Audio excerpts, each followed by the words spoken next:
Okay, we are recording. It's 4:05 p.m. Today is Wednesday, November 15th, 2023. Welcome to the Boulder Junction Access District Joint Commissions meeting. I will call roll. Susan Print. Here. Jennifer Schreiber. Rebecca Dumichel. Here. Ryan Cook. Here. Kevin Knapp. Here. And Robin Ronan. Here. And then I'll turn the meeting over to our chair for procedural items. Okay, thank you. We have approval of the September 20th, 2023 meeting minutes. I know that I wasn't present and it looked like a few of us weren't, so I will recuse myself. Does somebody else want to make a motion? I can make a motion if no one else has questions or corrections Or about any that. discussion? Yeah. I'll Any second. All in favor? All right, any opposed? It passes. Okay, next on the agenda, we have our elections for chair and vice chair. Is that something we want to take up now? Not having a quorum on the TDM? So you can still go through the process for parking. Yeah, we cannot do a formal vote for TDM, but I just want to acknowledge, Kevin, you've been our chair for some time now, which we definitely appreciate. Your seat has expired, but we didn't have anybody to fill it. So we're glad that you were willing to continue showing up in your seat, but we'll leave it up to the parking commissioners to determine whether you want to give Kevin a little bit of a reprieve and shuffle some responsibilities. I think that's an invitation to step down from my chair role, which is great. Is there any interest in taking on these positions of chair and vice chair for the coming year? Or would anyone care to nominate another commissioner? I'm happy to be vice chair. Thank you, Robin.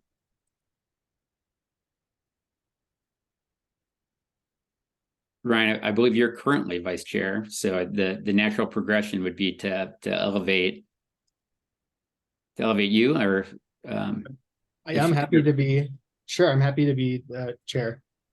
I think it's okay. Yeah, she's concerned about it, but oh, that's great. If unless Rebecca would like to be that, okay, I'm seeing a head shake. I'm happy to be chair. Okay, I will make a motion to nominate Ryan as chair and Robin as vice chair for the coming year of the BJAD Parking Commission. I second it. Thank you. All in favor? Okay, passes unanimously. Congratulations. Ryan, would you like to take over on the meeting? Absolutely. Fantastic. I think after the elections, we'll come back, I guess, if Jennifer shows up, if we want to proceed with TDM, and then it looks like we are looking for approval on the meeting dates for 2024. Did everybody have a chance to look at the dates proposed in the packet?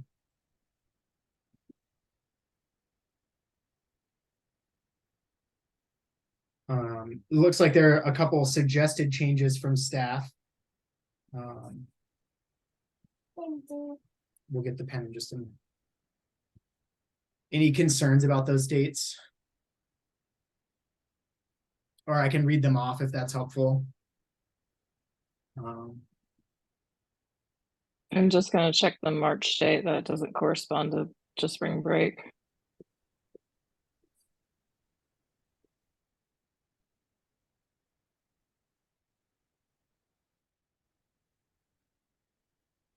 March looks like it's okay.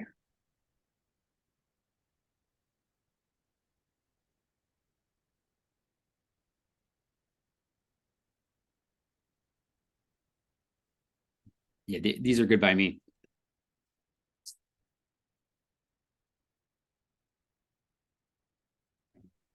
Okay, is there a requirement for a vote on this, Chris, or do you just want thumbs ups that those dates are okay, including the suggested changes? There doesn't have to be a formal vote, but if we get a nod of everyone, then we will consider that a unanimous vote, yes. Okay, we'll get it. I Great. think I saw 5 thumbs ups. Thank you.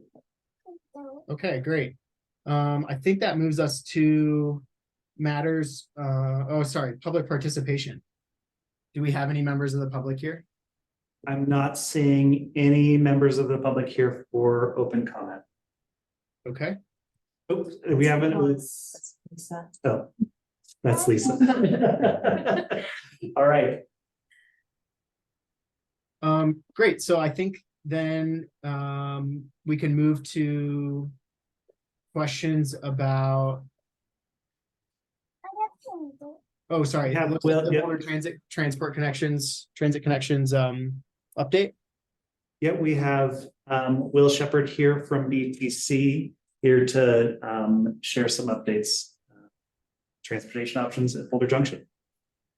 Thanks, Chris. Nice to see some familiar faces. Congratulations, Ryan. I wasn't sure this was an all ages meeting, but I do have a 2-year-old. So if we are involved in some subsequent times and I'm on toddler duty, I'll be happy to let him chime in for what it's worth as a resident of Boulder Junction. Awesome. If I'm, I guess, would it please the group for me to share my screen? I've got a few graphics that I can talk through. So I will get that going here in just a moment. So it looks like that's been disabled by the host. So if maybe Robin, if that's you, or We will take care That of is it right not now. me, but is this the same one in our packet? In which case it would be. I'll jump. 9 in our packet. Correct. It's quite a colorful TDM brochure to begin with. Mhm. And you should be able to share your screen now if you would like. Let's do that. Okay, got it. So can everyone see we've got BTC, Chamber, City logos at the top with a few modes on the side? Yep. That's good. So I just wanted to start by sharing this, and I'll back up just a step. So I'm covering for Karen Warminghouse to give essentially the active mobility update for Boulder Junction. We've got things about an event recap and some other updates for next year that'll be coming in January when Karen is present. So I just want to make sure that everyone on the call was aware of the benefits that we actively offer and promote to everyone who lives and or works in Boulder Junction. So we've modified this slightly from what we've been promoting over the last few years to include QR codes to really activate and encourage the transition to My Ride. To be fully clear with everyone, this is a system-wide update from RTD. So every rider in the entire metro area, it's about a 60-mile radius, will be going through this conversion currently and through the end of the year. The first major adjustments will be on the business side through Eco Passes, and then it'll be through the neighborhood side through Eco Passes as well. And there has been My Ride digital ticketing available for a while. So RTD often phrases this as reintroducing My Ride, but it is a comprehensive systematic change, not just on the customer or rather the rider side, but also on the back end. The original EcoPass cards were through a different vendor, which is transitioning to a much larger platform through the Just Ride accounts, both for digital EcoPasses on mobile phones and contact cards that will still be available just through a new process. In addition to My Ride, our local nonprofit car share provides a free application and usage credit to every resident and employee. There's one vehicle here in Boulder Junction currently with plans to add more, and I'll speak to that in our recap in our info sheet below. Boulder B-Cycle also offers a substantial benefit where there is essentially free unlimited rides as long as bikes are returned within an hour. So together with a program of My Way to Go and some new changes of the Guaranteed Ride Home program, we're trying to offer a comprehensive toolkit to the Boulder Junction area. To give a bit of a overview on year-to-year comparisons, specifically with B-Cycle, we've seen a consistent increase across a few different categories, such as those free codes being redeemed, which is approximately $150 value per year. The trips initiated, that was originally only from one station, which had between 12 and 15 operable docks right by the RTD transit station, for lack of a better word, near the Hyatt Hotel. That increased considerably from 2022 to just this year of October, of almost 5,000 additional trips. We're expecting this to continue to increase. So we're really happy with the usage in Boulder Junction for individual bike rides, as well as the infrastructural side, where a new station has been added within what I would call the core area of Boulder Junction at approximately 34th and Meredith Place. If anyone is familiar with Splunk and the little corridor where Twitter formerly was, there have been the second generation docks added, which enables B-Cycle to more nimbly expand and contract because a single dock can be added at a time. Riders are still able to use the physical card. If there's any sort of equity or usability issue with activating their digital controls for releasing the bike and tracking their ride, there is still a contact to pay on those, or contact to release the bike on those new stations. So we're happy to see that. And it's just about 2 blocks from where I live. And I've noticed there's a small bodega, which will be a beer, wine, and sort of cheese and snack shop that's opening in the next few weeks. It's the owners of the Jungle Drink Bar on West Pearl, who are kind of expanding into Boulder Junction. So that, I think that should substantially increase visibility and ridership for B-Cycle.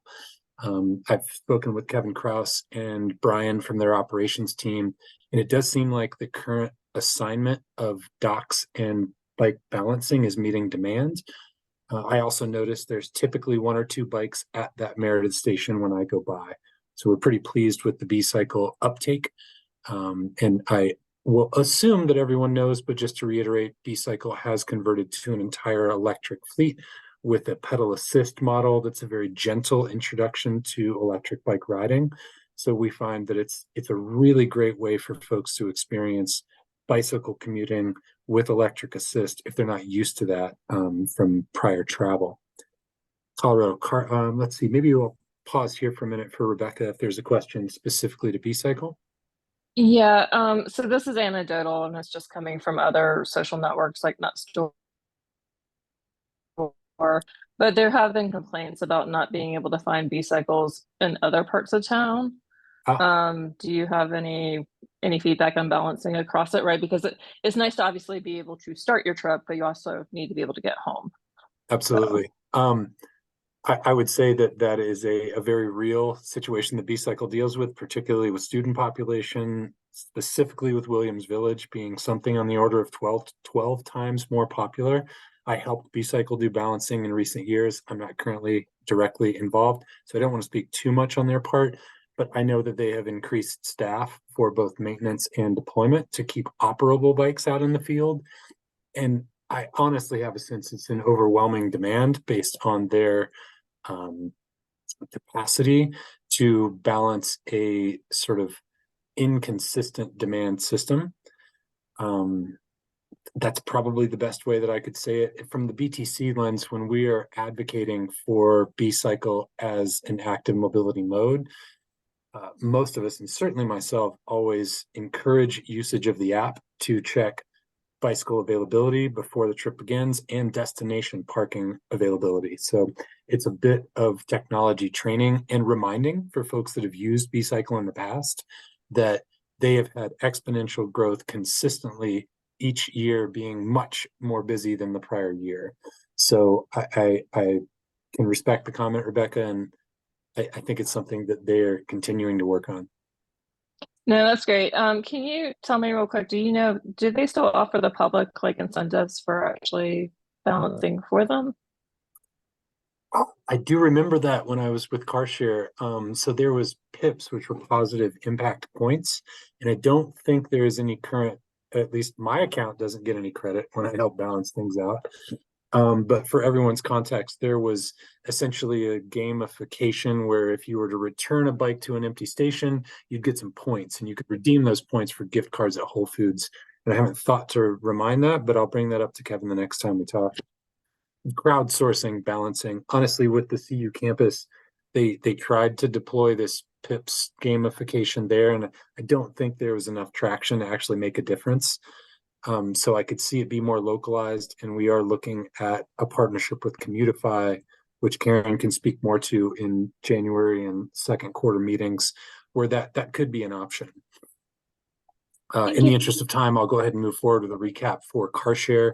So this is round trip car sharing, just to make sure that everyone's clear. It's almost the opposite of B-Cycle, where you do need to return to the same place rather than going to one direction. So the codes redeemed are promo codes for the free application, as well as $75 credit for usage. Colorado CarShare, lacking some staff capacity, actually saw less codes redeemed this year compared to last year, although there were slightly more trips taken and an increase in miles driven. At first, that concerned me because sort of the notion is that we're not driving as much.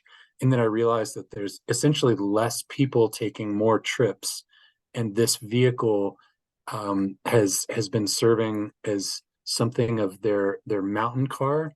So currently there is a Prius hybrid with snow tires and ski racks that serves at the Boulder Depot, at the Depot Square garage for all of Boulder Junction. So it's essentially one car that is supporting the system for thousands of people within the local area.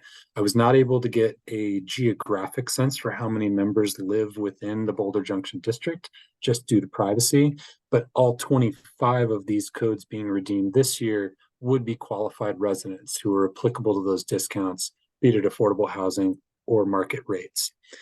Some of the things that are exciting for CarShare coming forward, and Boulder Junction is a rapidly expanding area. I know a few of you were present at our Electrify October event and could almost hear and see the construction underway.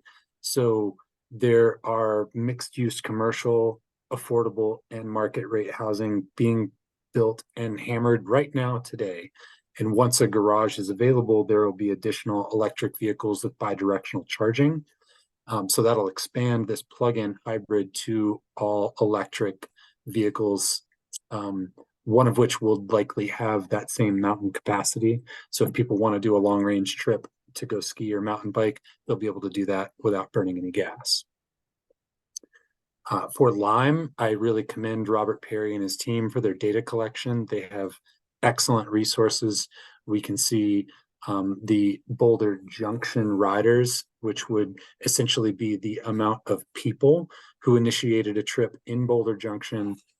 During 2022, there was a geofence, so these riders could not proceed with assist or really legally in the system beyond 28th Street.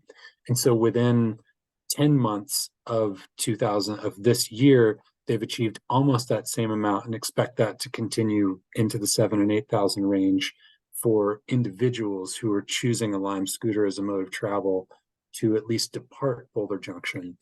The amount of trips across all devices was seen to increase a bit year over year. But again, I think these numbers are very impressive considering that the citywide deployment is relatively recent compared to 2022, where they were one of the only micro mobility solutions in Boulder Junction. So we really appreciate that. I've been quite keen on dedicated parking because we've heard that as potential concern from residents. And so Robert is, I won't say assured, but indicated that additional lime groves where there is marked, approved, dedicated return end of trip zones will be added within Boulder Junction instead of just the peripheral areas as they exist currently. I'll pause to see if anyone else has questions before I move into RTD. I see there's one chat from Robin. I'm glad that PIPS was remembered and underutilized. I'm sorry to hear that. So to give a few stats, I changed mode on this because from our original eco passes into the MyRide system, it's been quite a conversion. There are some privacy issues that we did not foresee when we reach out to companies to say, would you please send us a spreadsheet of every employee's name and email address? There's been some understandable and appreciable hesitation on that. And at the same time, we've been able to build rapport, establish trust, and really grow with some of the largest employers such as Uplight and NetApp, who's recently moved from downtown to Boulder Junction. To use them as just an example, I was able to get more than 100 of their staff uploaded earlier this week. And as of this evening, more than 60 of their staff has already clicked through and gotten approval. So in a few days, we've seen that it's certainly possible and much easier on the user experience to go through this digital ticketing process for pass issuance rather than the traditional ways of issuing a form, going to a bus station, having a picture taken, and then being issued a card. To make sure everyone in the group is clear, it is certainly still possible to get a card. It no longer looks like the EcoPass. It's sort of a more generic logoed contact card. But if anyone does not have consistent access to a smartphone or affordability to pay for a mobile data plan, they can certainly use a tap to ride that's available to every rider in the system. We just need to know and have either employment or residential verification from a coordinator or property manager. Google has done an exemplary job of migrating almost the exact amount of staff proportion that they originally had, of approximately 1,300 staff seated in Boulder with a little less than 1,000 EcoPass usage, to approximately the same staff who have now downloaded and activated their MyRide Pass. The Boulder Junction employee roster, this has actually increased to just over 300, I believe, as we've uploaded a few more, in a similar yet slightly more broad dispersed uptake for residents, since we have new buildings opening. For instance, Boulder Commons, which was originally just on Junction Place and Bluff, is now expanding each day to open new units and sign new leases. So I've been able to build a really good rapport with JJ and some of the other property managers here to help support folks in this migration. And one thing that we were pleasantly surprised by is how effective our in-person outreach is. I went to Rev, which is on Pearl and Junction Place across the street from Zeal Restaurant on Thursday last week, and literally didn't get a break between 4:15 and 5:30 because almost every person that came down had their phone, was ready to sign up, and some ran into some glitches. So RTD is evolving this new system. There is a slightly different cadence on updates for the Android and the iOS platforms.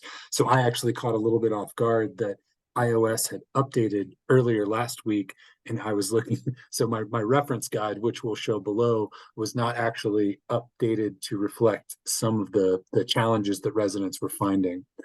The instructions that were furnished to us by RTD, which I've got on the screen here, I found needed a little expansion, particularly at the end, because if you haven't gone through this process yourself, you might get stuck in a way where you need to be certain to choose a barcode rather than a card.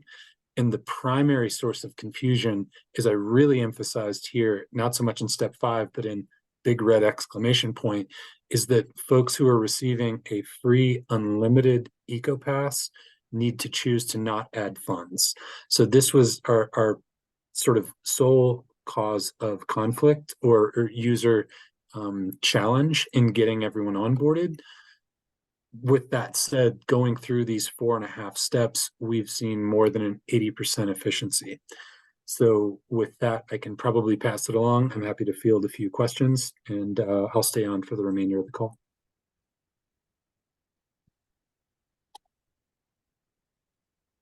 Thank you, Will.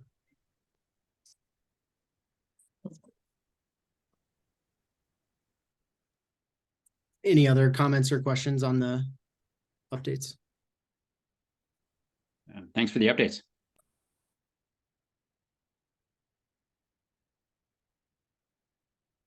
Okay, great. Moving along then, did folks have any comments or questions on the consent agenda items?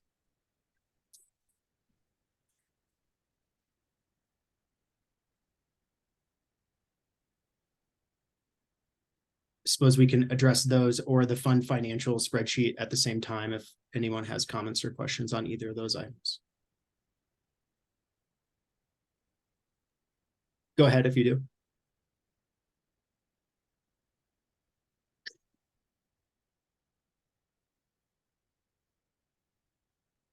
You raised your hand, Rebecca. Okay. You maybe just an update request for, going back to the minutes of last month. I saw the discussion about, the possible refunds and seeing the surplus funds, especially in parking this year. Is there any status update from that or the council meeting last week or study session on boards and commissions? As it relates to EGAD? Yeah, I'm happy to provide some updates at the meeting that we discussed the options presented through some work by the city attorney's office. The first recommendation was wait and see what happened with Proposition HH, which we now know did not pass, which had some implications with the possible revenue that each of our property taxing districts would have been bringing in the future. So now that we have the outcome of that, we did commit to coming back to the commissions in Q1 of 2024 with further analysis. So we're not ready to dive into anything additional right now, but we will be adding an agenda item in Q1 to take some further steps now that we know the outcome of HH. The recommendations at the study session for the citywide board and commission program included some really specific recommendations for general improvement districts. So that would be all of the commissions that work with community vitality. Two key elements that were recommended were to reduce the term requirements from 5 years to 2 years in hopes that more folks would be interested in volunteering if the term was not as long. Unknown whether or not if we do move forward with that recommendation, then there would probably be another component to it related to the number of consecutive terms that commissioners can serve. Because if we move to 2-year terms, but we don't then allow folks to serve consecutively, then we can find ourselves in a challenged spot in our smaller districts where we're running out of people to serve. So more to learn there. The other big component that would make a big difference for our smaller districts where we've been challenged with finding folks to serve in our vacant seats is moving to a city manager appointed commission for all of our advisory boards and our general improvement district boards. So that would mean that we would be able to tap into relationships that staff would be able to tap into relationships that we have and be able to recommend through that process to the city manager commissioners, as opposed to waiting for folks to come out of the woodwork and go through a city council interview process to fill seats. So again, these were just preliminary recommendations at a study session. They were not voted on, but they were given a thumbs up to continue developing further. There were some questions that council had. So the consultant team and the staff team are going to continue working on that and developing some more details to bring to a new council sometime in 2024. So these aren't changes that are going to be implemented in advance of this upcoming recruitment round that's going to be happening here next month. But I think that overall, I'm hoping that it's feeling like it's representative of some things that some folks on these commissions have been sharing for some time, given this is one of the commissions that we've been most challenged with keeping seats filled. Cool. Thank you. And I saw there was mention too, on speaking of that, of consolidation, and would Yes. think that these two boards would come to mind as a potential consolidation opportunity. Yes, absolutely. These commissions are certainly on that list for examination in conjunction with the other GIDs.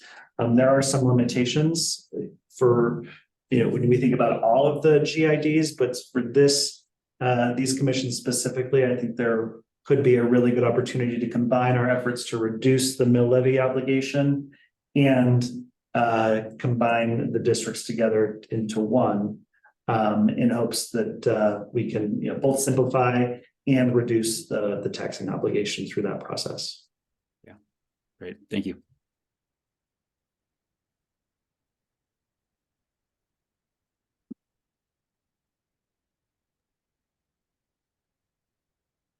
Thanks, Chris. Any other questions about either the consent agenda or the fund financials? I'm actually back now. Sorry, I'm working with a different monitor and keyboard setup than I usually am today. So took a second to find the unmute button. It said that we were ready to start construction on the wayfinding project on November 1st. Did that start? Is there a particular corner that people should go check out first? Yeah, we actually have an item later for Regan to share the progress so far. So that's on our agenda later in the meeting.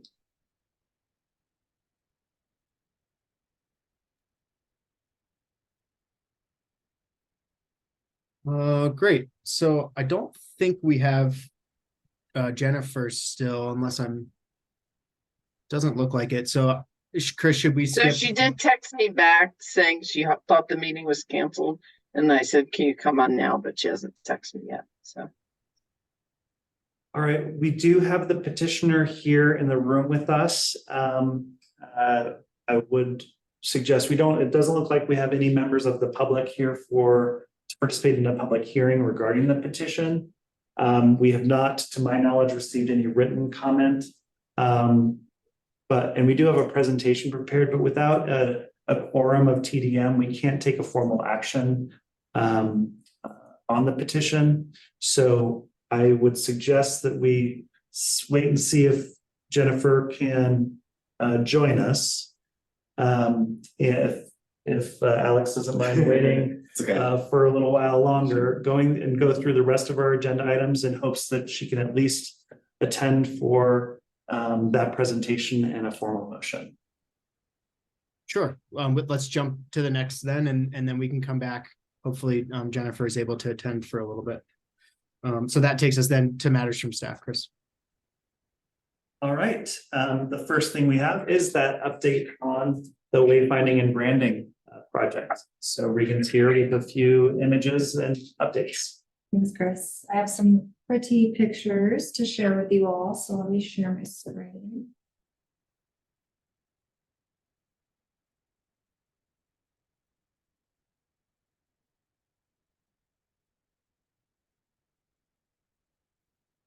All right, so good news is, there we go. We were approved for permits for all of the signage in the public right of way. There were a handful of signage locations that we identified after looking at the property lines and submitting for permits that actually fall on private property. And so we are going to be rolling this out in phases. We're tackling those in the public right of way first, which construction has started, and I'll show you some photos in a moment here. And then we'll address the signage locations on private property with property owner approval, likely beginning in 2024, hopefully with signage installed in the spring. And that's just a handful, a couple of vehicular, directional, and I believe one secondary gateway sign. But in the meantime, construction has started for those in the public right of way. The photo on the left-hand side here. So this was the process of hydrovacing, which For those who are not familiar, it's removing the ground with high water pressure so that we can install the foundation, which you'll see in the middle, and then pour the concrete on the right. So that's been completed for all the signage locations in the public right of way. And I'll share my screen and show the location plan again for anyone who's interested. And additionally, the fabrication has begun. So these are not complete. This is just an example here. This is a secondary gateway sign. And so these are photos of them being fabricated. They're still going to install the lettering, so it will say Boulder Junction there. And depending on weather and fingers crossed, hopefully signage will be installed by the end of this year. So that's all very exciting. And I'm happy to share my screen and show the location plan as well.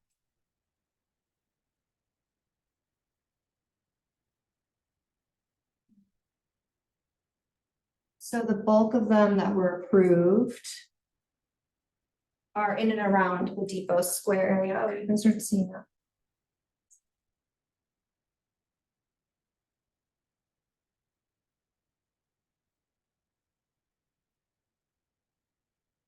So all of these, aside from 03-1 on the bottom center here, were approved. So 2 of the primary gateway signs are being installed, all of those in Depot Square in and around the plaza.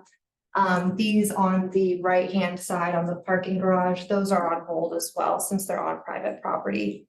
But the majority of them within this area are in the process of being installed.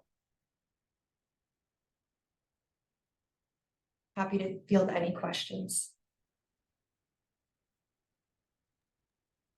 Was there any on the Splunk side, the north end?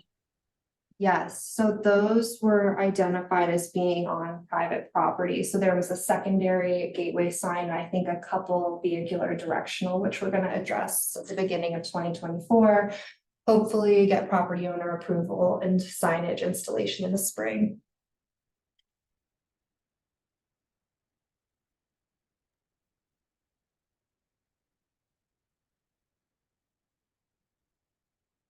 Thank you. Okay, just to confirm I heard that right, that this is kind of a phased approach, and so we're only doing the south end of the district right now, and the installations that started this month? Yeah, that just happens to be how it worked out, because those on the north side did fall on private property lines. But the majority of them are being installed as we speak.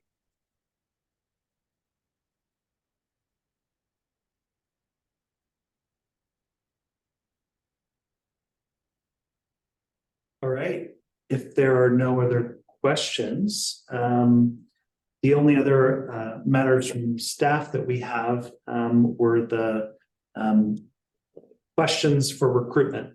Wanted to give you all an opportunity to review those questions as we do every year, make sure they're still on track and what we would like to ask potential applicants for the commissions.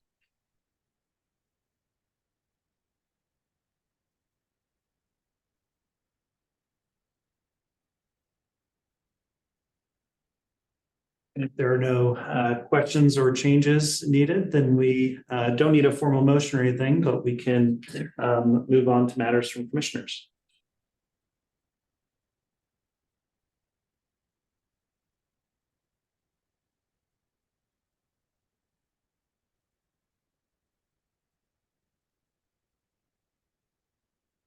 Any comments on the application questions proposed? I do not have any. Actually, I do have one. Sure. That's my hand. Should we actually ask about their personal modes of transportation? Maybe what MITs they use.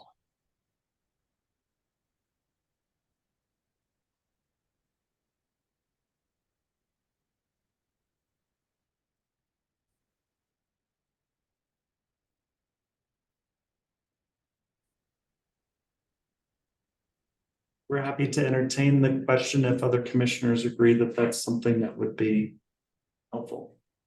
I don't think that's a bad idea. I think that could be a helpful piece of additional information.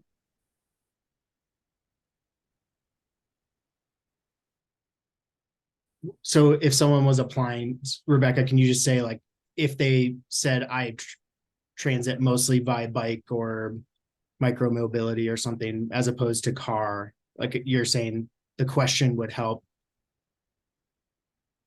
as a factor to maybe picking someone who uses alternate transportation?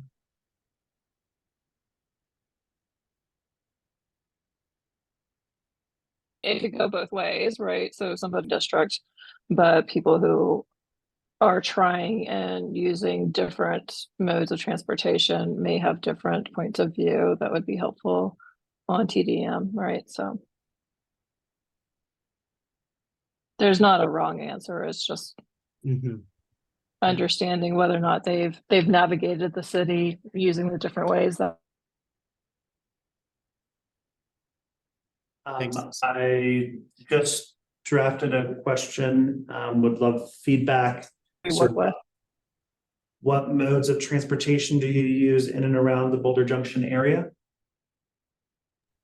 I think we could even open it up to around the city, right? Because we do have some at-large seats.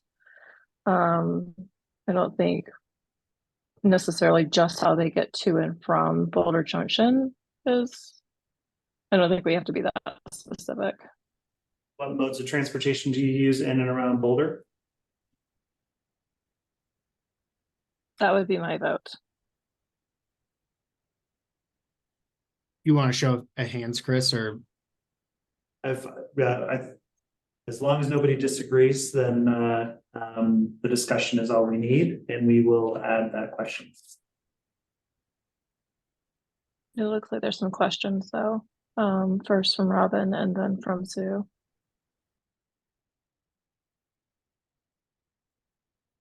Hi, sorry, I didn't have a question. I was actually raising an affirmation. Me too.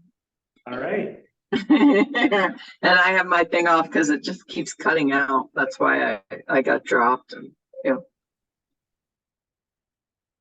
right, we will add that question. One other thing before we move on from that, should we actually outline what those modes of transportation might include?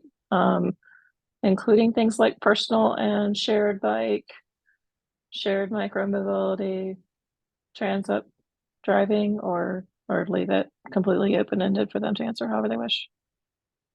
I like the idea of open-ended because that way you can actually hear what their overall experience is versus like a leading question, which might limit them or make them think of something not as being an alternative form of transportation. I agree with Robin.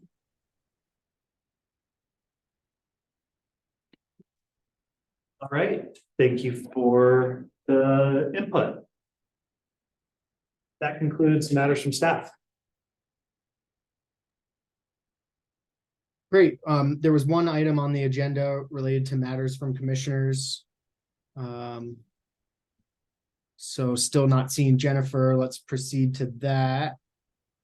It is saying it's about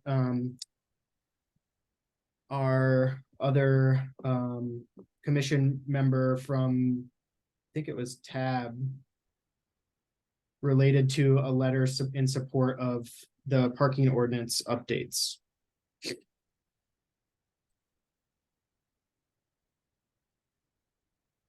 I don't know what action we need to take here. I'm trying to find it in the packet. What page was that?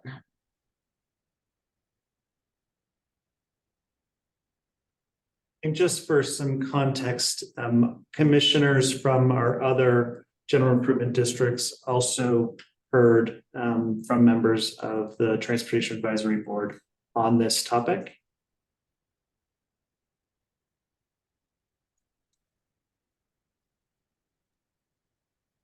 Is this just a vote to approve to send this letter to the city, or? Yeah, it looks like there's a draft in the packet, a suggested draft from us, should we choose to approve it.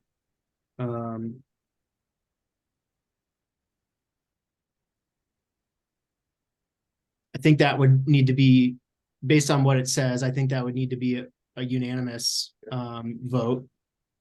Otherwise, I think we're free as individuals to support it separately from our responsibilities as commissioners. So if we have a unanimous vote, Chris, is this something that staff would include in a future council packet, or would one of us commissioners need to volunteer to send this in? Any formal motions from the commission are then passed on to council in their consent items or informational. So they certainly, that's how these things get transmitted. Got it. Okay, so if we do a vote, then staff would include it in their consent agenda saying that we did vote unanimously on this letter or something to that effect. Correct. Okay. Is there any discussion that we want to have in terms of folks' opinions or any questions about what this says?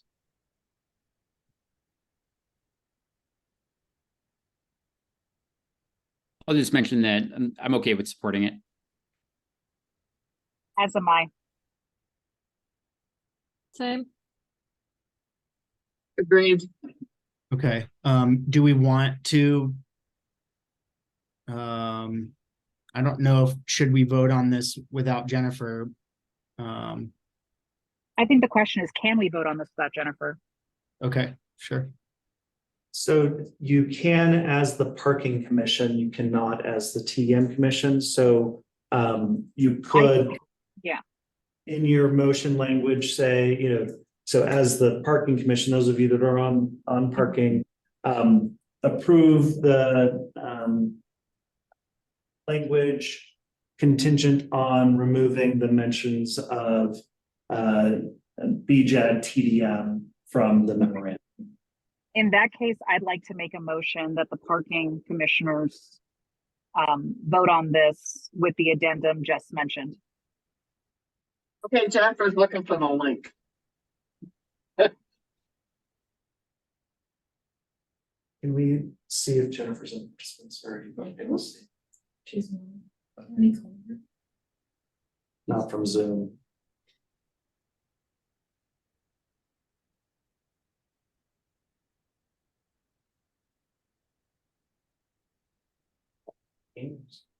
Okay. oh, here she is. Oops, she's on. Hi, Jennifer.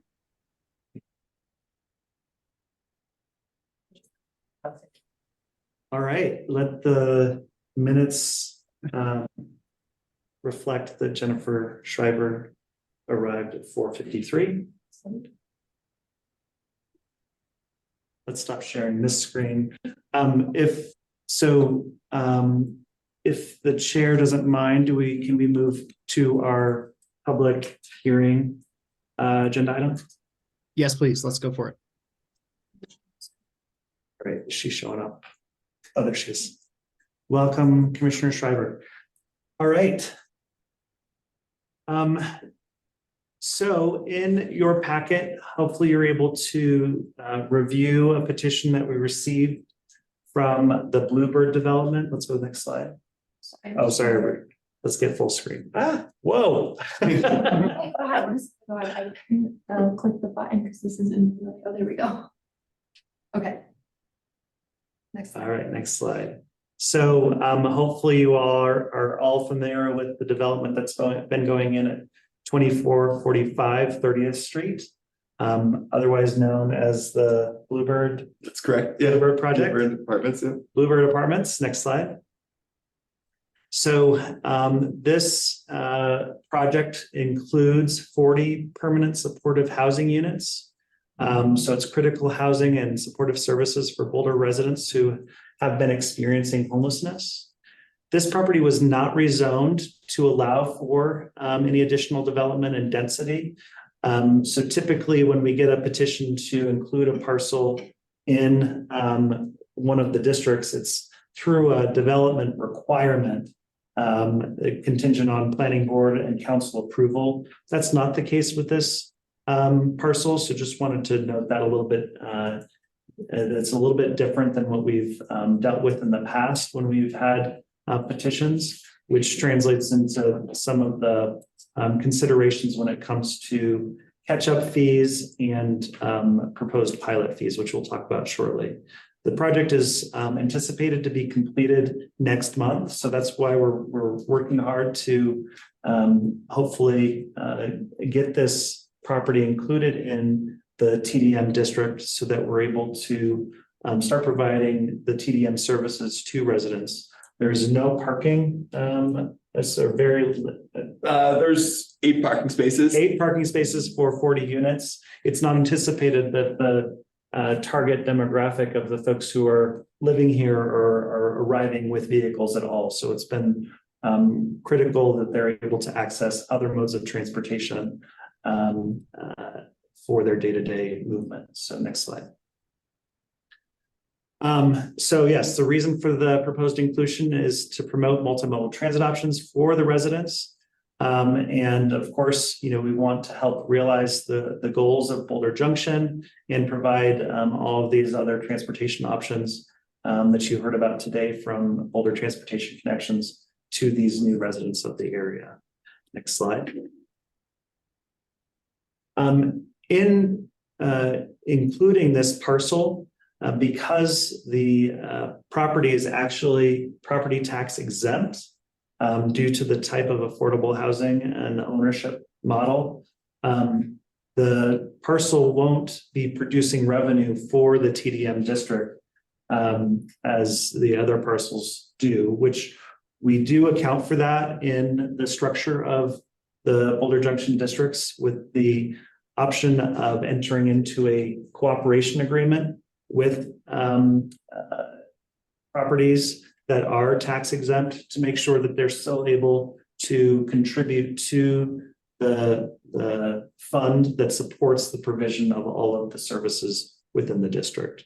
And so we have been working to draft a cooperation agreement for the Bluebird Apartments consideration that includes language related to the payment in lieu of taxes, as well as the catch-up payment, presuming that the catch-up payment is about making sure that there's a fair contribution to the fund, considering all the other parcels that are in the district that have been in the district for, well, since its creation some 13, 14 years ago now. Because the developer is a tax exempt entity, there is another component where that catch-up obligation is reduced by 35%.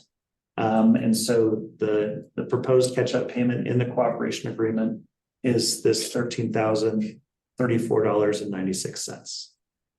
The pilot in perpetuity that is being proposed in the agreement is, of course, the equivalent of 5 mils on the anticipated assessed value of the parcel to be consistent with the other properties in the district.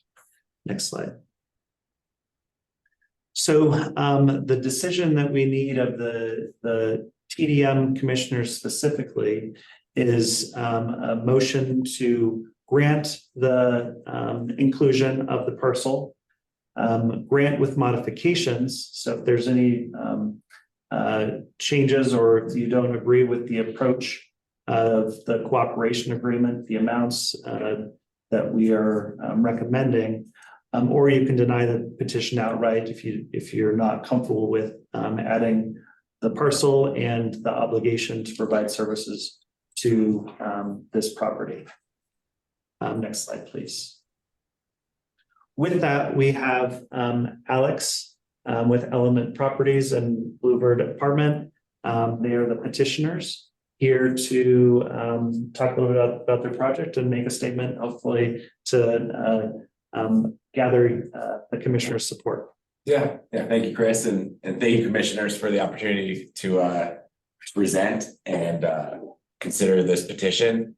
I'm Alex Rugoff, a development manager with Element Properties, which is a Boulder-based real estate development firm.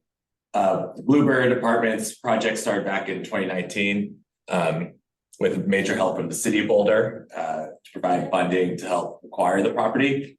It was previously a auto repair shop.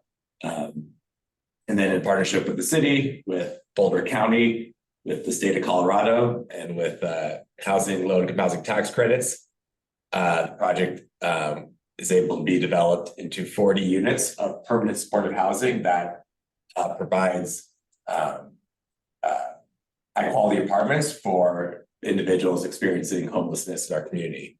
And so this is really the deepest level of affordability that you can get. These are reserved units for folks making up to 30% of the area median income, but for the most part, it's really people who are transitioning out of homelessness. And so the property, Bluebird will also have supportive services and case management led by the Boulder Shelter for the Homeless, which is really a key component to making sure residents have good access to whatever needs they have.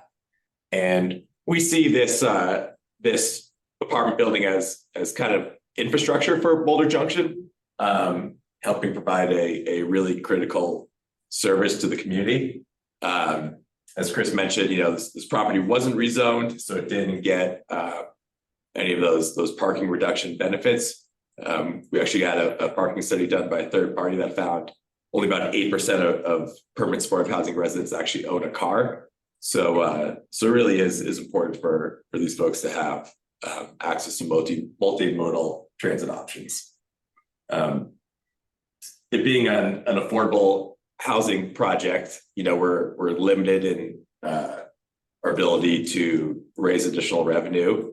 And so the commission is willing, those catch-up fees could be are a bit steep for the project. And so if the commission is willing to provide a waiver of those catch-up fees, that would be really helpful in helping the project long-term operationally.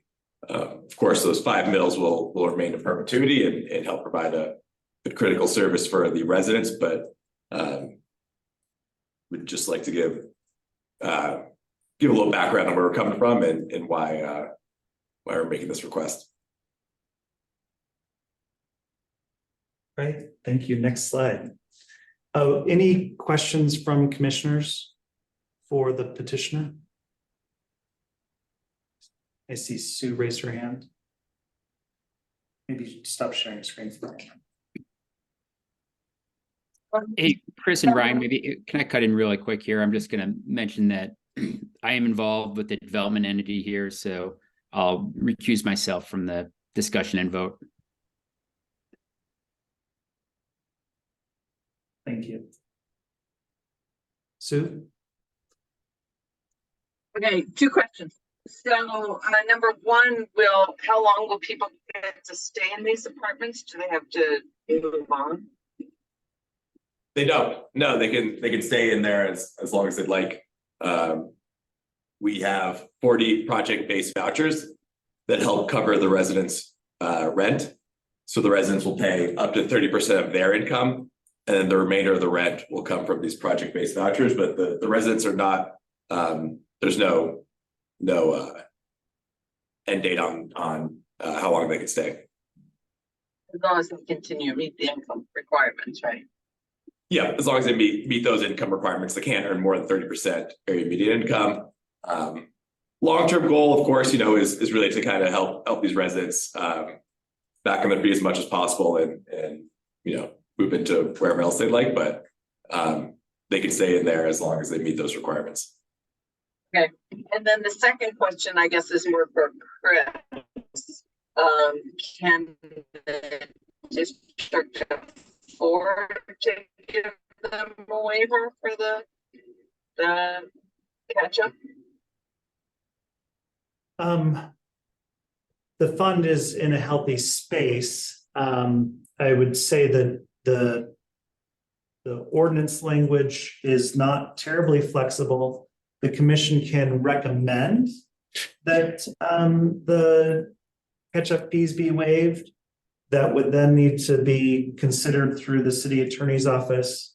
And would be included in a consent agenda item to council if we were able to implement that. So there still would be the chance of council wanting to dive into that, but we can certainly consider the request from the commission, and then we'll run it through the city attorney's office if that's the will of the majority.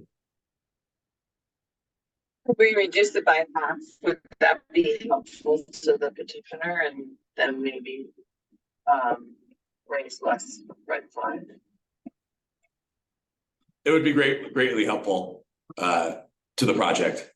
As mentioned earlier, you know, we have a tight budget here, and there's a lot of funding that comes in from the city, county, state, and long term, you know, planning on paying those 5 mills, but a waiver of that catch-up fees would be greatly helpful because, you know, we of course are limited in inability to raise revenue, and operating expenses have consistently been increasing over the last year or two.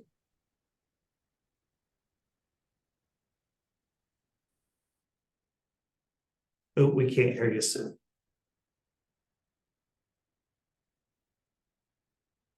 Oh, I said thanks. End of question. Thank you.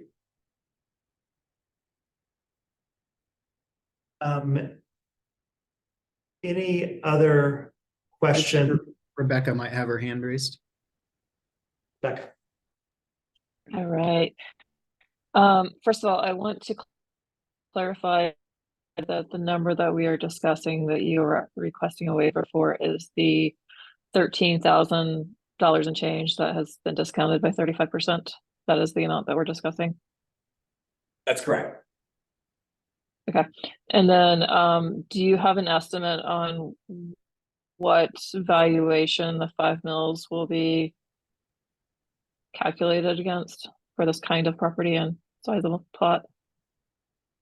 I think it was in the 2,000 range, 2,000 to 3,000. Okay. So we're expecting beyond this 2,000 to 3,000 a year would be your contribution, or would that be a further discount as well? Is that the actual amount? So because it's a residential project, there are written in reductions. Were you gonna see, did you have? I was just gonna confirm that for the 2022 assessed value, the 5 mills is $2,300, a little over $2,300. And so, yeah, in Colorado, commercial properties pay significantly more in property taxes than residential properties. And so the 5 mills on a residential project, will produce less than a mixed use or commercial project. Okay, so in Colorado, an all apartment building is considered residential and not commercial, even though something like an actual landlord company is usually commercial in other places. I believe so. Yeah. Okay. All right. It's a well, I'm not sure. Yeah. I think, well, maybe if it's, apartment for rent, so versus a condo, I think it depends on the ownership model. So this might be taxed at a commercial rate. Yeah, I thought rental units were commercial, but that's fine. Okay. All right. Thank you for that. Those are my easy questions. The other ones were related to Sue's question. She actually asked, my first question was whether or not people, how long they would stay or expected to stay, and they can stay forever as long as they continue to meet those requirements. But it also sounded like in your answer that they have to have a minimum income as well because they're responsible for part of that rent. Is that correct? No, they could have an income of 0. And then the voucher would pay the resident's rent. But if they have income above 0, then they would pay 30% of their income towards the rent. Okay. And then how long on average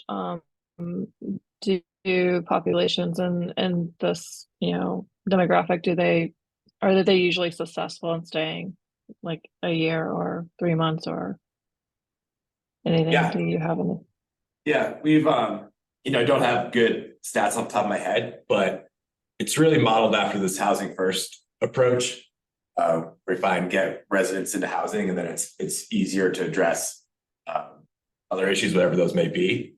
And across the country and in Boulder County, this kind of permanent supportive housing first model has been the most successful in getting residents off the street and into long-term housing and addressing other challenges. So I could probably find some good statistics on it. I don't want to say anything off the top of my head that I can't back up, but I do know that it's been supported by the White House. It's been supported by it's Boulder County's approach of this permanent supportive housing first model. And we've just seen it implemented in a lot of communities across the country where once you get folks housed, it's so much easier to deal with anything else that they may be facing. Absolutely. I will tell you why. One of the reasons I'm asking is actually more about the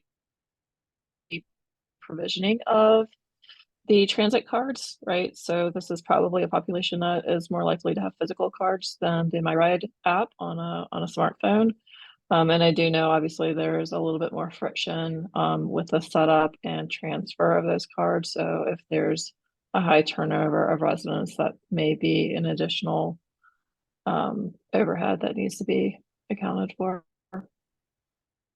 That's a good point. And I appreciate when Will mentioned that physical card is folks who don't have that smartphone. So All right, I absolutely thank you. agree with that. Thank you. All right. If there are no other questions, now is the time that we would go into a public hearing, but we do not have any members of the public in attendance, and we did not receive any responses from our mailing to members of the district in the area. So from there, we can move into a formal motion of the commission. I would note that we have not fully executed a cooperation agreement yet with Bluebird Apartments. And so this language is proposed by the city attorney's office for the commission's consideration. It would put a condition on the inclusion of the parcel on our ability to fully execute this cooperation agreement.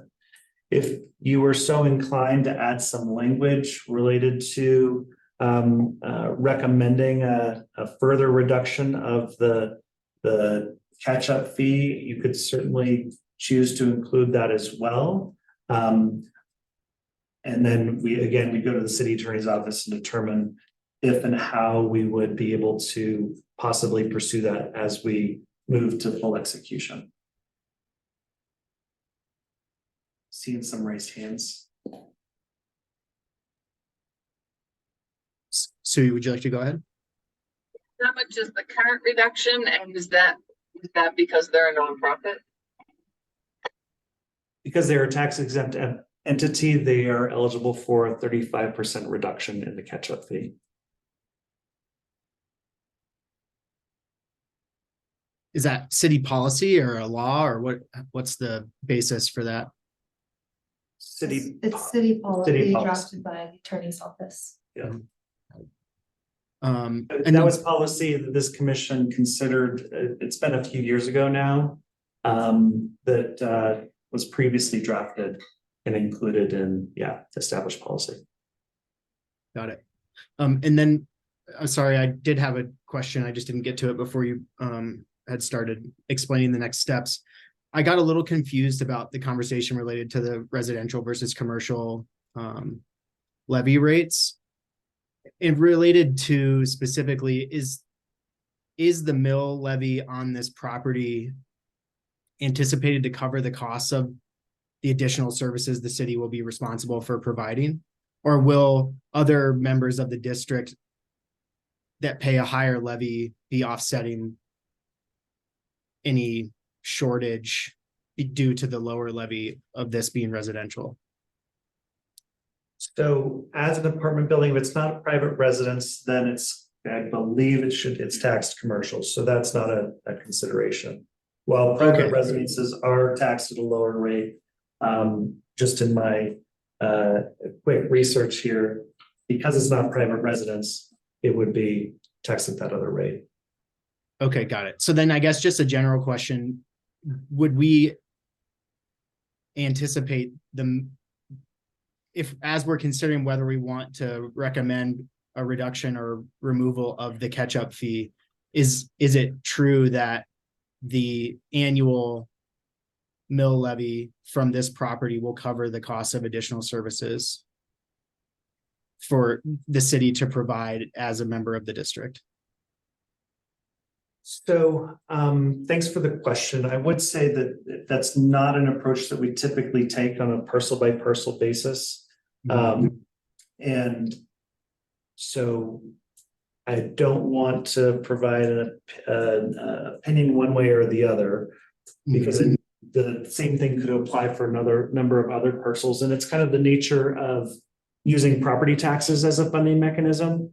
Whereas in, for instance, the Forest Glen General Improvement District, it's a neighborhood up in North Boulder where everyone is eligible for an eco-pass, but it's paid for through property taxes. So the larger homes that are worth more are paying more into that general improvement district than the smaller homes, but everybody is eligible for the same benefit.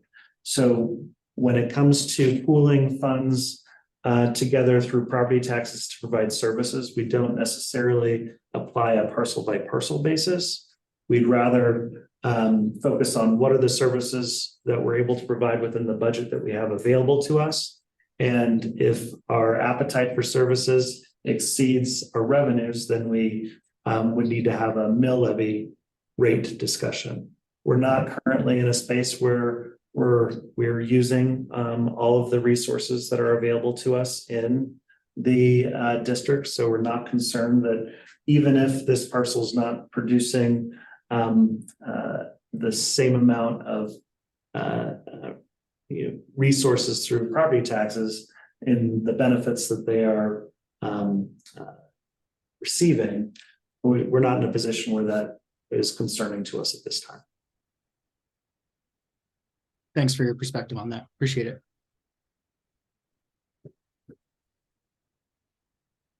Sue? Again, two more questions. So then they're not being taxed at $2,300 a year, they would be more going forward. Is that true? The only question that I would have on that is the assessed value. Is that's on the anticipated assessed value or the current assessed value? Current. So the 2,300 is on the current assessed value. Presumably with the improvements, the assessed value will be quite a bit higher. So the 5 mills on the future assessed value will be significantly more than the 2,500. Okay. Second question is, when the new housing at the corner of the northeast corner of 30th and Pearl comes in, that's also affordable housing, right? So will they have to pay a pilot or a catch-up fee? And I'm just wondering if we're setting a precedent and that's going to come back to haunt us. So great question, and that's why we would like to just follow the standard policy in this decision-making process, because then we're getting to a place where we're treating different petitioners differently. That parcel is already in both districts, and we already have a cooperation agreement. There were other circumstances, nuances associated with catch-up and pilot for them, because the parcels have been in the district since the formation of the district. And so they weren't subjected to this catch-up clause. That said, the parcels were owned by the city and not taxed because the city was a tax exempt entity. So in some ways, it's apples and oranges. So this. Yeah, okay, I see what you're saying. So this catch-up would only be for new businesses trying to come in. Right, new parcels petitioning in, which we would anticipate a few more, as 30th Street continues to develop. Yet to be determined what the implications are for Boulder Junction Phase 2 with all the parcels east of the railroad tracks. There's a lot of work and consideration to be done before we know what that's going to look like. But yeah. Does the Okay, I guess I'm just wondering what the other commissioners, and this is just TDM, so this is just me and Jennifer and Becca. Is that correct? Correct.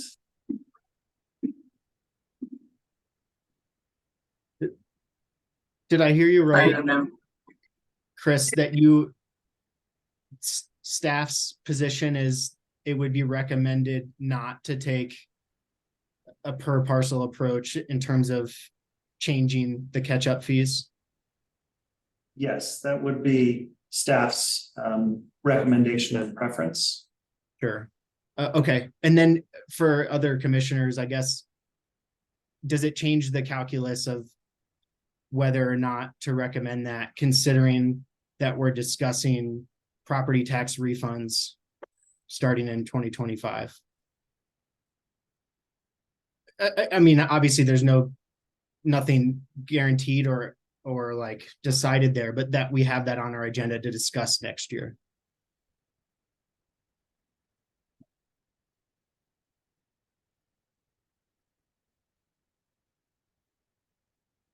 That is a really poignant question to your other commissioners in the sense of this parcel, once they're in the district, would be eligible for any refunds that would be commensurate to as if they were in the district from inception. So depending on what those refunds look like, it would be just a percentage based on assessed value, not a calculation based on how long they've been in the district.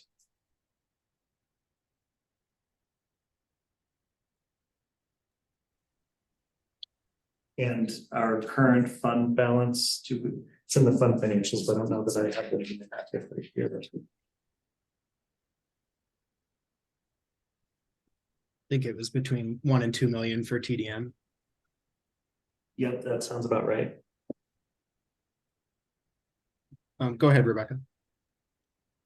Can we break this up into two motions? I think it would probably pass fairly easily to admit them to the district and have a second motion that tackles the catch-up payment. Or do they need to be one? They do not need to be one. Okay. That would be my recommendation to the TDM board to move forward with the easy one first. Okay. So I motion to conditionally grant the petition contingent on the petitioner executing a cooperation agreement in a form approved by the city attorney's office for inclusion of the property located at 2445 30th Second. into BJA TDM by resolution. And I'm not actually chair, so I guess Oh, in I think favor I am. of TDM though. For TDM, so all in favor? Aye. Aye. Looks like Okay. that's unanimous, Chris, for admission into the district. Great. And now we can go back to the question of the Does anybody have a motion? the they will make catch-up on fee. that?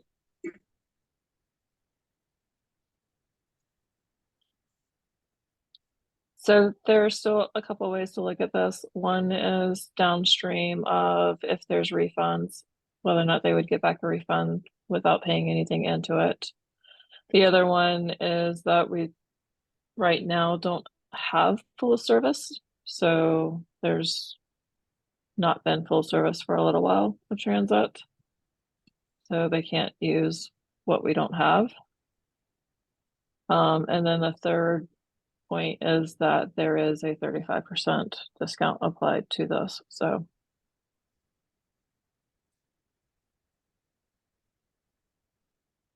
That number already reflected the discount, if I understood correctly. The discount was not in addition to that number. correct, that already applied.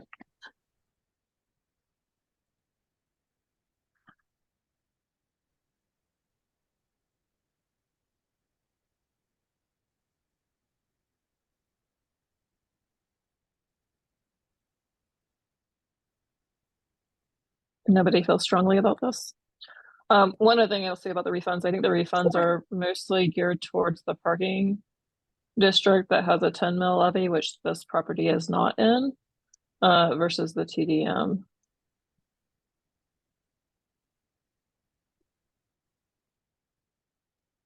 All right, well, maybe I'll make a motion to give them a discount to make it up to 50% instead of 35.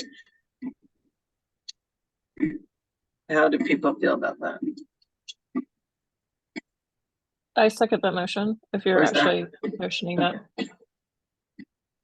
I am, I'm just wondering, is that like worth hashing over and worth having the city attorney look at it?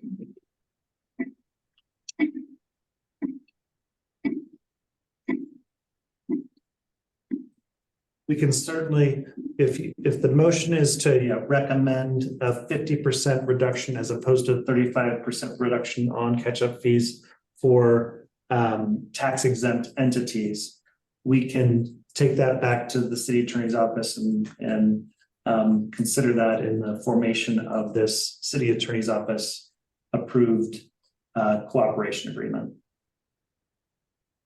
We would also include that motion in our update to city council on consent with some information on how that motion was applied. To me, that seems a little bit more fair because then it's not just this one, it's all the nonprofits moving forward.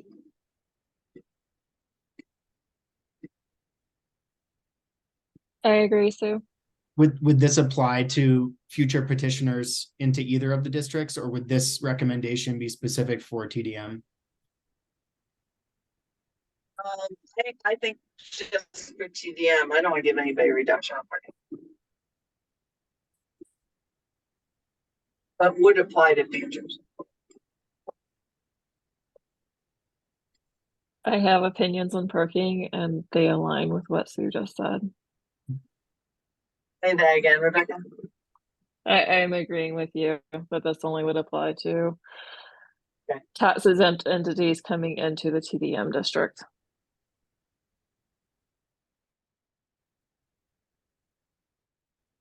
That lines up, Chris, that's possible. We're not, you were understanding the same as far as what we would. Oh, yeah, indicate that's to fine. the city's attorney's office. Okay. And again, I'd say and I don't want to, I do want to make sure we're really clear on what the motion is. And so since I don't have language on the screen specifically for this element, is the motion to recommend that the catch-up fee reduction for tax exempt entities petitioning into BJED TDM be 50% rather than 35%. Yeah. So Yeah, so it's not 50% of the 13,000 is a total of 50%. So we're upping it from 35 to 50.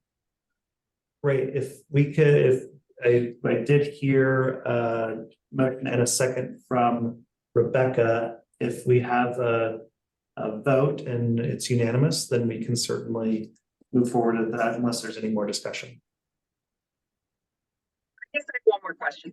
So But I don't want to make it too complex. I mean, there is a thought that, well, they have no parking, so they really should get like, something special for having no parking. I don't know if they already do get something special for having no parking, but as ways to encourage others not to have their own private.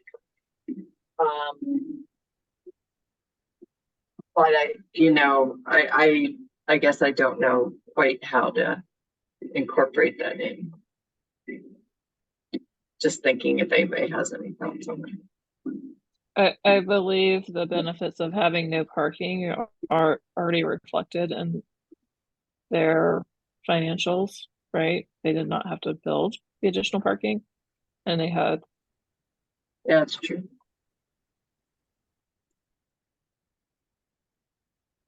Okay, I just wanted to bring it up.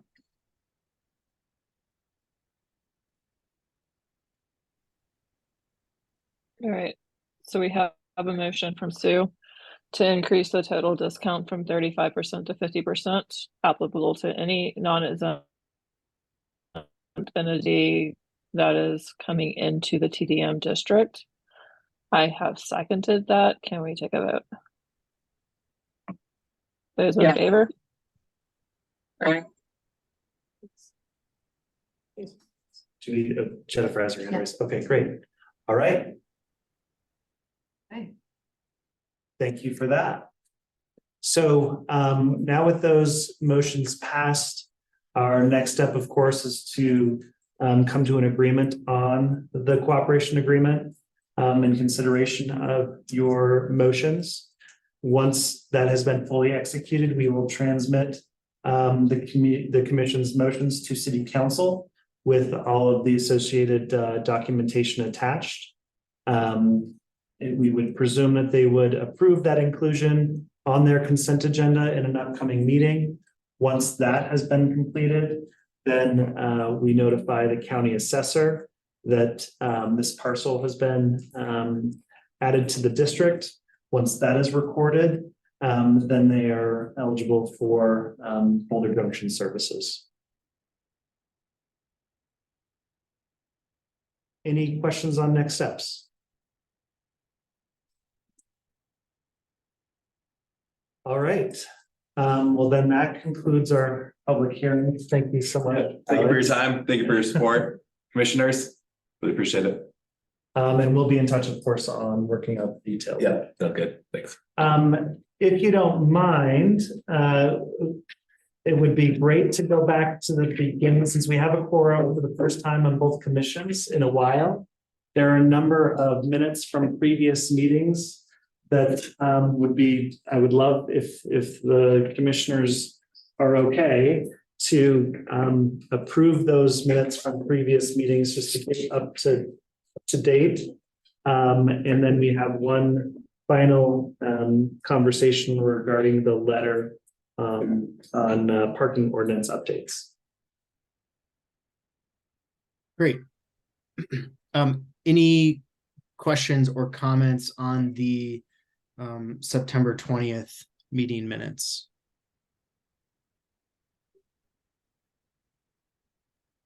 No. Would anybody like to make a motion to approve the minutes? I'd like to make a motion to approve the September meeting minutes. Second, Okay. I second the motion. Thank you, Jennifer. All in favor?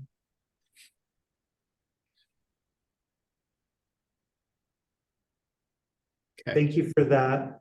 Do we want to try to tackle the TDM minutes from the last meeting? The July, It was two meetings ago, I think, right? right, it was. Yes. To approve the July. The July meeting minutes for TDM.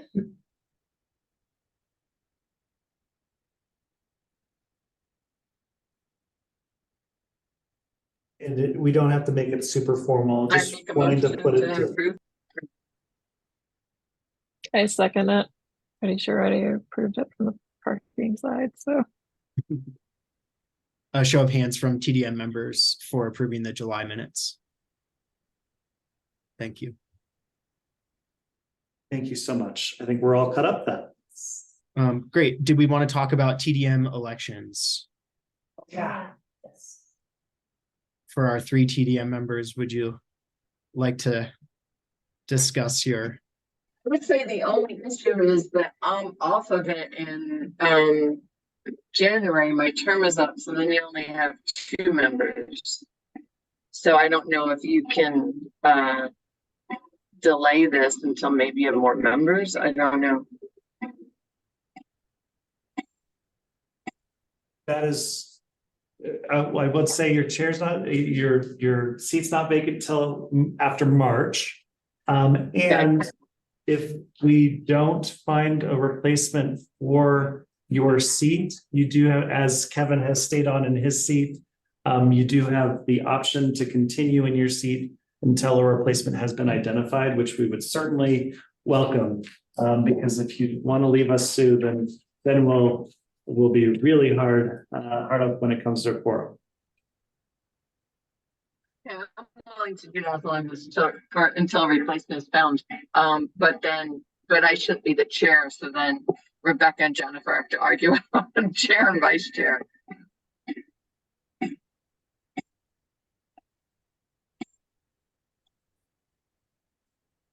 Jennifer, would you like to be chair? I have probably the longest term here, so I have many opportunities coming up, so. I would say it would be great if you were chair. I would prefer. All right. Then I will be chair. Congratulations. And congratulations, vice chair. It would be nice if we could take a formal vote of the TDM commission on if Rebecca has been nominated as chair, voting on that. And sorry, and as vice chair would be then you, Jennifer? Yes. Okay.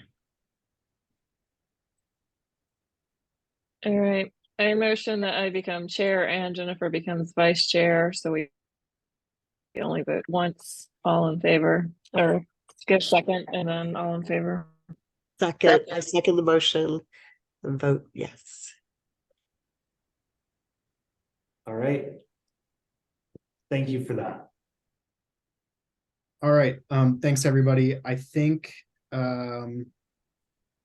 we needed to discuss whether we were going to vote as a joint commission, all of us, in favor of supporting the letter to council regarding parking reductions.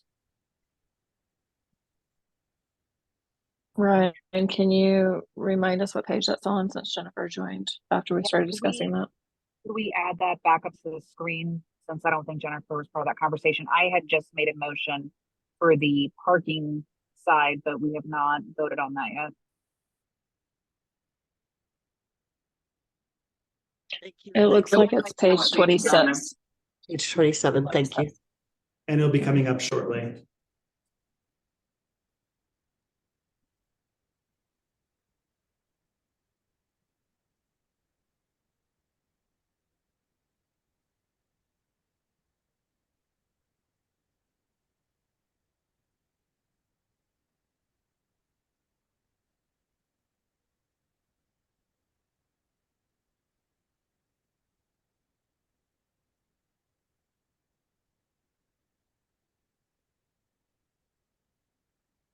I think, Jennifer, unless you have any questions or concern, everybody else had mentioned before you jumped on that they were open to supporting this. So, Yes.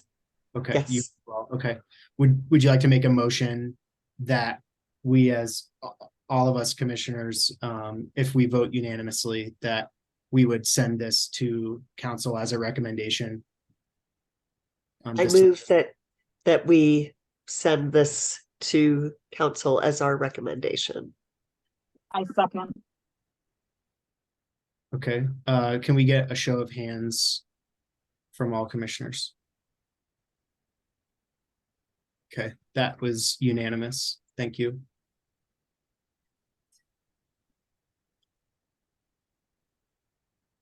Anything else you needed from us related to that, Chris?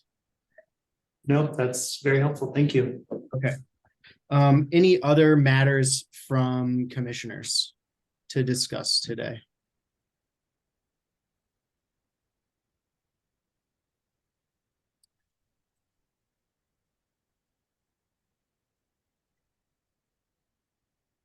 Happy holidays in advance. Thank you to you too. I will say there's been kind of the one looming item related to kind of future fund health, and I know we were starting to get into that topic a bit related to discussing the options with the mill levy and the potential for refunds. I don't know, Kevin, especially if your time, might be coming to a close here in the next year or, months. If you had anything you would want to leave us with in terms of inspirations or suggestions, or, just kind of your thoughts and your perspectives around that. Maybe it's not something you want to jump into today, but I know you were interested in the topic. So yeah, I appreciate it. And, appreciate Chris and staff kind of bring that forward and elevating it. I think my position in it on it holistically is that the parking commission doesn't do a whole lot right now. There's not a big budget for it. It's a substantial mill levy that is assessed on property taxes. I think that district and that mill levy really draws back from the vibrancy of the area, because these tenants are really it's retail tenants there that we're trying to bring into the area that we're putting these 10 mills onto. And it's a deterrent. It's higher operating expenses for those businesses. And you can see that with the I think we had surplus funds in there of in excess of $2 million, and I don't think those are going to be spent down anytime soon. There's very few opportunities within the district to provide more parking, where it is right now. So I'd be in favor of putting a end to the district or consolidating it, and also if there was an opportunity to give some of that surplus tax back to the property owners, I think that would be an equitable thing to do.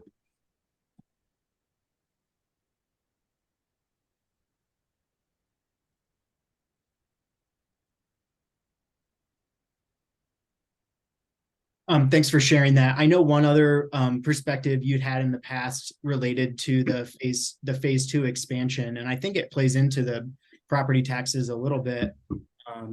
Do you, if I'm understanding, or maybe remembering is the better word, it was around whether new properties in the phase 2 area were joining the same district, that they enter at a significant advantage to the people who'd been paying in the past. So as someone who's not a developer, that's like maybe a little hard for me to wrap my head around. So if you might expand. Yeah, I'll say that, and in disclosure that I have property interests on the northern end of these districts that are in the parking districts that pay the mill levy into the district and don't necessarily see any of the advantages from being in the parking district, seeing that there's the one parking garage along Pearl, and our properties up on Valmont. We don't utilize any of the assets from the parking commission. Still, paid into it for years. I don't think it would be a inequitable solution to just have this district roll over into phase 2, and so when you go out to the build out, on the other side of the tracks, that they would take advantage of this $2.5 million surplus, while the properties such as Spark and some of the surrounding northern end properties that are in the parking district still can't take advantage of what we're paying into. And I think the 30th Street property that we just saw, and any others that petition in along 30th, and what we saw with Google and with others, nobody wants to join the parking district. There's no, you're paying 10 mils and you're not getting any advantage for those payments. And so as long as we have two different districts, you're not going to have anybody, beating down the door to join this parking district.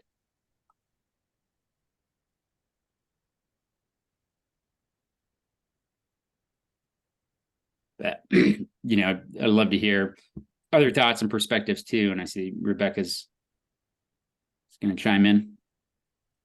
Yeah, I mean, I'm coming up from a residential owner perspective, right? Is that I don't have any benefit from the parking district.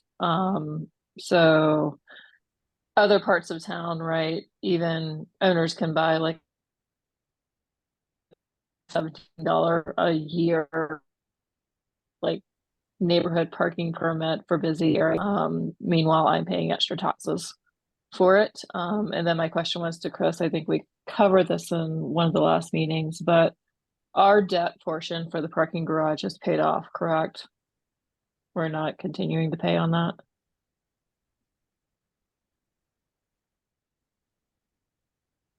I don't know if they froze. I think that's true.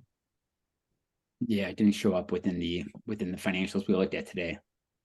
Yeah, so if our debt portion is paid off and we don't get any benefit and things like parking enforcement for the streets is coming from a different area anyway, right? Because on-street parking revenue goes back to the city, not to the district. Then I'm not sure what we're paying for at this point. And at a either rolling refunds or a permanent discount back down from 10 mil to 5 mil would be things I would recommend.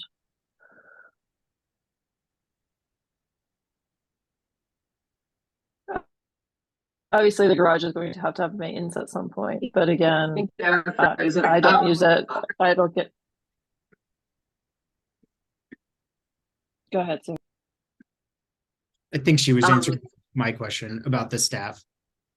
Yeah, no, but I totally agree that's a ridiculous amount of money to collect on a garage that's already been paid. That's only in one spot that half the people are too far away from it. And Kevin's right. No one's going to petition into the parking district. So I tend to agree with all the comments that are being made. I think that at least the 10 mil is just seems excessive at this point, especially when we are having additional.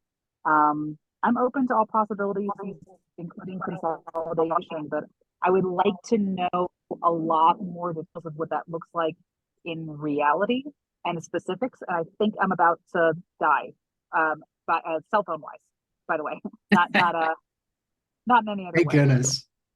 If I go disappear, it's not personal. Yeah, I mean, it's a really big question. I think, Kevin, you mentioned even, I think just now, dissolution, right? Did I hear you say that? Like, I'm curious what that looks like. What would be the disadvantage to the city or to the residents and businesses in the area if the district didn't exist and the HOA is self-sufficient based on the fees in the garage? So I don't know. There's a lot of factors to consider there. And I would be interested in discussing it more, because if it doesn't make sense and people are paying for something for that they don't get to use or get any value from, then I think we're doing the property owners and the residents a disservice by letting it continue. And paying $10 is fine. Mm-hmm. And last time when we had talked about the refunds, about it being a temporary thing that we would vote on each year, I mentioned I don't know if that would be a good choice to do long term, to vote every year. It seems like if you make it something that everybody gets used to, but you never make it permanent, and then all of a sudden it just kind of comes back one year, like that would be, I don't know, that seems like it wouldn't be the best thing for the district either. So I almost would consider us discussing more seriously like what a permanent reduction or dissolution looks like before we would consider voting to do a temporary refund just in perpetuity annually, Yeah, and I don't think a temporary refund helps retail so much because they, they don't know if it's gonna go away. So we want something that's gonna really encourage the retail. Mhm. You're saying probably a better likelihood of seeing slower increases in rent, or even, I don't know about decreasing, or I don't know what the economics of all that are, but if we just make it temporary, it might not change anything on the ground in terms of cost. Yeah, right. Pass on to the renter, and because the owner might be like, oh well, this will go away. We should do whatever we can to encourage the retail, and certainly high costs don't help. Mhm. So for reducing the cost, we should reduce it permanently.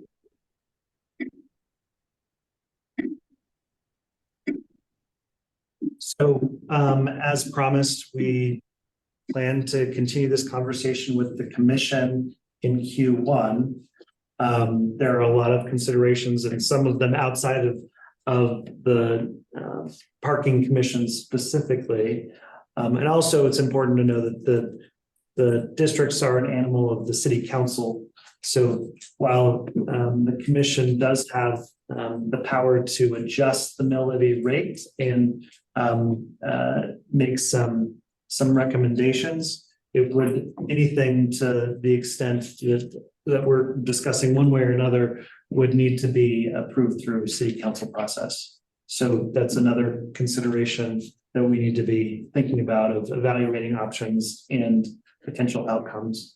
As Commissioner Knapp mentioned earlier, this whole conversation around the board and commission program ties into this conversation some, in the sense of having these two overlapping districts continues to be administratively challenging on a variety of fronts. There might be a way to weave both this conversation around dissolving Boulder Junction parking and just creating one big access district. There's a lot of puzzle pieces, the devil's in the details of the nuances of what because there are assets, there are cash assets associated with the existing district that somebody would need to own. And if TDM is going to own it, then does TDM buy it from Boulder Junction parking, and then refunds go out? Anyhow, there's a lot to there would be a lot to untangle. Not that we're not interested in doing it. We just need to make sure that we're thinking through all of those details.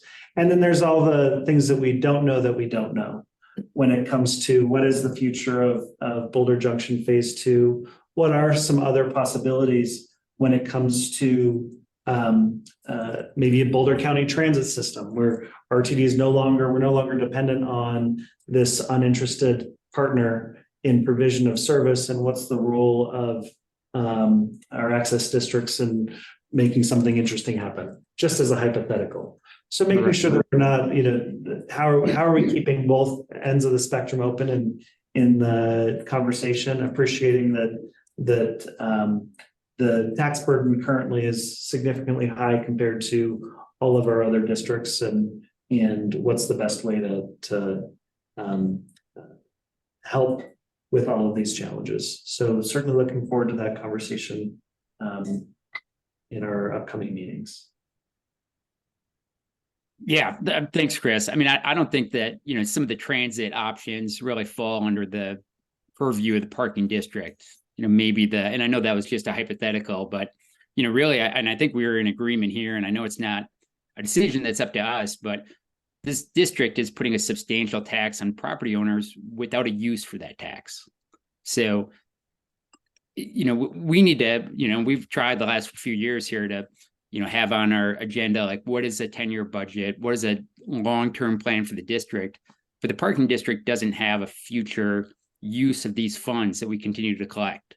So I think it's, a responsibility of the district itself to recognize that, which I think we have, and now to, rectify it in some way. So I always appreciate the discussion.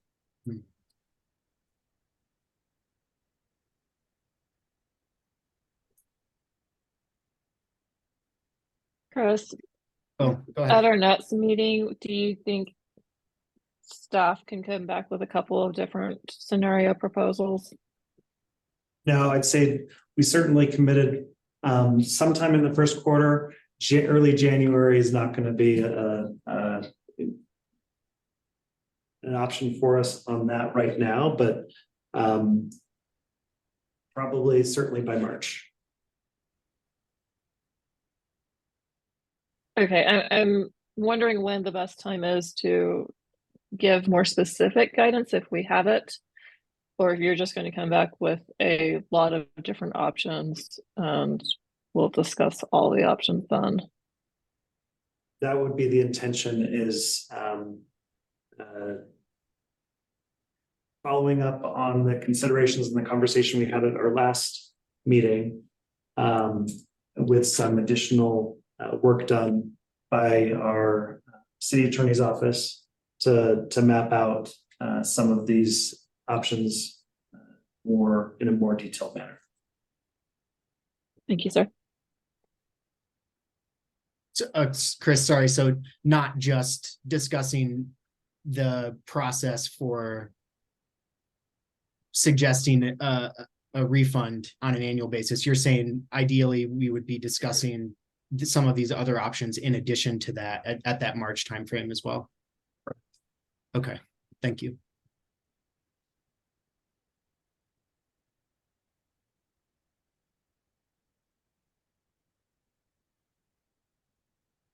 Were there any other thoughts on these topics or any other topics from commissioners to go over today?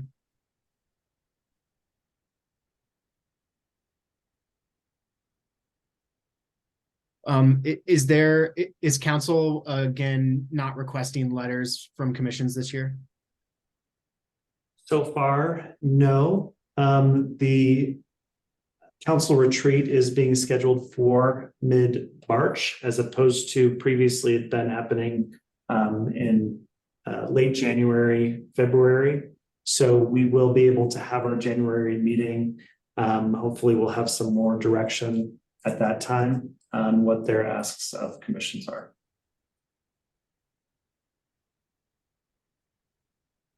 Okay.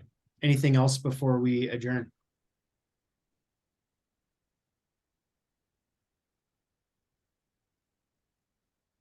Okay. I think that's it. Thanks, staff. Thanks for everybody. presentations as well. Great. Thanks, Ryan. Thanks, everybody. Thank you. Good night. Okay, good night. Take care.